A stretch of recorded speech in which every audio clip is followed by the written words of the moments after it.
Assalamualaikum warahmatullahi wabarakatuh. Di sini saya Maishita Patricia Farid, NPM 208-110042, akan menjelaskan tentang materi kesadaran dalam psikologi. Kesadaran adalah bentuk kesiapan seseorang menghadapi segala bentuk peristiwa maupun peristiwa kognitif yang meliputi memori, pikiran, perasaan, serta fisik. Kesadaran memiliki dua definisi, antara lain memahami pengaruh lingkungan sekitar, kemudian mengenal seseorang menghadapi masalah mentalnya sendiri. Psikologi muncul mulai abad ke-19, terdiri dari psikologi perkembangan, psikologi olahraga, psikologi sosial, psikologi faal, psikologi forensik, dan psikologi lain. Kemudian berkembang memahami pengalaman-pengalaman sadar. Menjelang abad ke-20, kesadaran semakin tidak bisa dipisahkan dari ruang disiplin ilmu. Kesadaran berada dalam lingkup ilmu psikologi yang mendominasi saat itu teori behaviorisme oleh John Watson dan B.F. Skinner. Kerangka kesadaran. Elemen kesadaran tergabung dalam konsep awareness merupakan upaya pengurangan variansi dalam mendefinisikan pengalaman subjektif yang disebut dengan kesadaran. Kerangka kesadaran terdiri dari 1. Attention, 2. Wakefulness, 3. Arsitektur, 4. Recall of knowledge, 5. Novelty, 6. Emergency, 7. Selectivity, dan Subjectivity. Fungsi kesadaran menurut Barthes dan M.C. Goffin mengemukakan fungsi-fungsi kesadaran, yaitu fungsi kotak sensing, fungsi adaptasi dan pembelajaran, fungsi adaptasi dan akses, fungsi rekrutmen dan kontrol, fungsi pengambilan keputusan dan eksekutif, fungsi deteksi dan penyuntingan kekeliruan. Yang terakhir, fungsi monitor diri. Tingkat-tingkat kesadaran. 1. Tidur. Keadaan sadar dan tidak sadar terlihat paling jelas saat seseorang tidur dan terjaga. Akan tetapi, saat tertidur, kegiatan itu berkurang, seluruh interaksi hilang.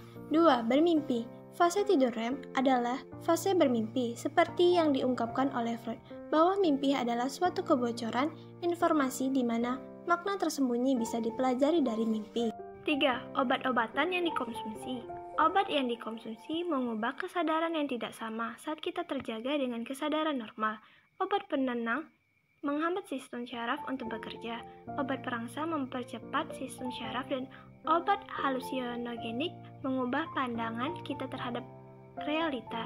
Seluruh jenis obat-obatan bisa berpengaruh pada kewaspadaan kita terhadap fisiologis dan psikologis pengalaman sadar manusia. 4. Meditasi. Suatu kondisi rileks dengan pikiran kosong disebut dengan meditasi. Teknik meditasi bisa menggunakan pengulangan nyanyian, mantra, posisi tubuh, dan objek eksternal. Alasan meditasi berupa aspek agama, spiritual, kedamaian, dan kesehatan tubuh. Jenis kesadaran terbagi menjadi dua bentuk, yaitu kesadaran pasif dan kesadaran aktif. Kesadaran pasif adalah kondisi individu yang menerima segala bentuk stimulus internal dan eksternal ketika diberikan. Sedangkan kesadaran aktif adalah kondisi individu yang menitikberatkan inisiatif serta menyaring stimulus-stimulus ketika diberikan. Teori kesadaran. Pertama, menurut Carl Gijang, kesadaran terdiri dari 3 aspek, yaitu ego, ketidaksadaran pribadi, ketidaksadaran kolektif. Ketidaksadaran pribadi yaitu yang paling dekat dengan ego. Pengalaman ini awalnya disadari, namun kemudian dilupakan. Dengan repression atau suppression, ego adalah kesadaran jiwa yang terdiri dari persepsi, ingatan, pikiran, serta perasaan sadar. Bekerja di tingkat konsius, ego melahirkan perasaan indetiras. Sedangkan ketidaksadaran kolektif adalah bekas ingatan keturunan para leluhur yang bukan hanya terdiri dari sejarah ras tetapi juga leluhur pramanusiawi. Yang kedua, menurut Sigmund Freud. Freud adalah teori alam sadar mengungkapkan bahwa alam sadar adalah bagian yang dapat berkontak langsung dengan realitas.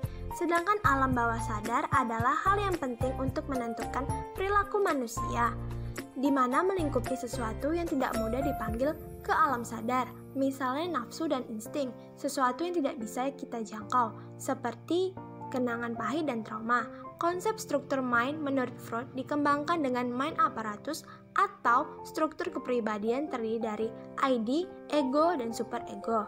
ID merupakan struktur dasar kepribadian yang bekerja secara tidak sadar dan dan mengandalkan prinsip kesenangan yang bertujuan memenuhi kepuasan.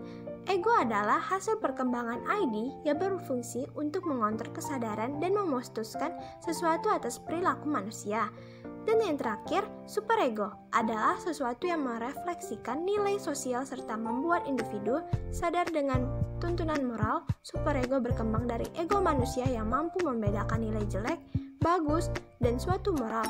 Jika terjadi penyimpangan, maka superego akan memberikan hukuman berupa penyesalan kepada ego.